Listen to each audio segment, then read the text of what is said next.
When details were first revealed about Star Wars Squadrons earlier this summer, many fans were sad to see the lack of iconic starfighters, like the Imperial TIE Defender. However, our prayers were answered when this and the B-Wing both arrived in our most recent update. This Imperial death machine is incredibly powerful, only if you have the power management skills to make it purr. What's up, you guys? I'm not amazing, I'm just mediocre, and we're going to be talking about the intricacies of the TIE Defender. This is definitely the advanced pilot's TIE fighter. While it has an extremely fragile hull, it has shields as powerful as a Y-Wing, and potentially the best survivability out of any ship in the Imperial Navy. Let's go ahead and get right into it by comparing this all-new fighter to the existing fighter in the Imperial lineup, our classic TIE fighter. If we look at that, it has a hull of 1550, max speed of 150, max acceleration of 211, and max maneuverability of 80 on an unaltered TIE fighter. And if we compare that to the Defender, well, the Defender has a hull of 400, it has a base shields of 1200, as much as a base Y-Wing. Slightly less speed at 230, but much better acceleration and kind of about the same maneuverability. Another thing you'll notice on the TIE Defender is the complete lack of guided primary weapon systems, kind of leaning into the fact that this is a skilled pilot's starfighter, not made for beginners at all. The standard laser cannons do have a slightly better max DPS at 540 compared to the 480 over on the TIE Fighter, but the rest of the damage or potential DPS of all the weapons is the same. 724 for the burst cannons, you have 880 on the Plas Burst, and then 1680 on the ion damage for the ion cannons. But we're going to get a little bit more into why this is such a tricky starfighter, and it has to do with the overcharge rates and usage rates of all its systems. As far as the engine systems go, they are dramatically affected by the amount of power you do or do not have in them. While you can achieve your max speed of 130 with full powered engines, having balanced power gives you a max speed of around 90, and having one of your other systems overcharged gives you a speed of around 80. So you can have a 40 to 50 speed point difference depending on whether you have that system overcharged or not. And then you'll also notice that the boost rate, it feels a lot like the jet engine component, where you will get a full boost meter in about 5 seconds, but it will go away just as fast. Now your laser cannons, those overcharge very fast, faster than you actually use them. So if you're burst firing with your primary weapons, you can maintain that extremely high DPS from your overcharged lasers. And if you're flipping constantly back and forth between your engines, you can maintain a constant overcharge in both systems.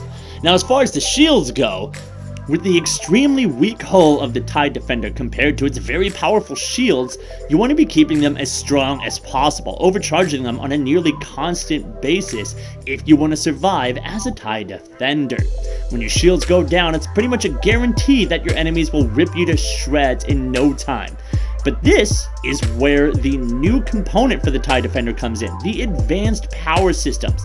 It's almost like a special power converter, power shunting feature like the other TIEs have, but only for the TIE Defender.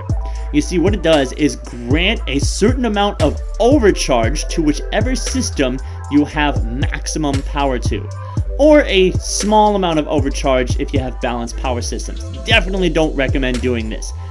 I'd also generally recommend against using your advanced power systems for extra boost meter.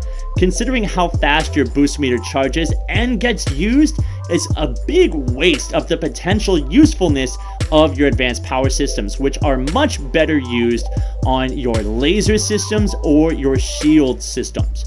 If you have an enemy in your sight and you're lined up on them, but you're running out of ammo, if you hit that advanced power systems and get your instantly overcharged lasers, then switch back to your engines, you can get that instant boost of damage while maintaining the speed and maneuverability required in order to actually finish that dogfight and kill the enemy player. Now this does require some expert power management skills. You're gonna need full power into engines if you want to keep up with your target and keep them in your sights. But if you're running out of ammunition, you're gonna need to, in a split second, flip the power to your weapons, hit the advanced power system button to get your overcharge, and then flip it back over to engines in order to maintain that speed maneuverability to keep up with your target. Now, the other little bit easier to manage way to use this power systems, but extremely effective for increasing your survivability, is using it on your shields during an escape, or if you have an enemy fighter on your tail. Your shields are extremely powerful, as I mentioned before, as strong as a Y-Wing's shield. And so if you are being pursued by someone, let the shields do their job. Make sure you are switching the energy from the front shield into the back shield on a constant basis to maintain that extra health. And then when you've run out of that extra health to give away, hit that advanced power systems into your shields, and you will instantly have hundreds more health points in your shields, which can mean all the difference between surviving to make another attack run or getting blown up and seeing that 15-second respawn timer. I have made some absolutely ridiculous escapes in the TIE Defender that simply wouldn't be possible without the advanced power systems and the benefits it can bring. If put in the hands of the right pilot, the TIE Defender could be nearly unstoppable, with the health points of a bomber and the potential dogfighting ability of an interceptor. This is one starfighter not to be trifled with, and I can imagine we're going to be seeing a lot more of it in the top tiers of ranked fleet battles in Star Wars Squadrons. I've noticed that the general meta is survivability. Whichever team dies the least is the one that wins when you're in the top tiers of ranked fleet battles. And this is hands down the most survivable TIE in the Imperial Navy. Hope you guys learned something from watching this video, and if you haven't already, go check out my video on the basics of the B-Wing, and keep your eyes peeled for some more specific B-Wing loadouts that are going to be coming just around the corner. Hope to see you guys in those videos. In the meantime, I'm not amazing, I'm just mediocre, and I'll see you in the next one. I'm out.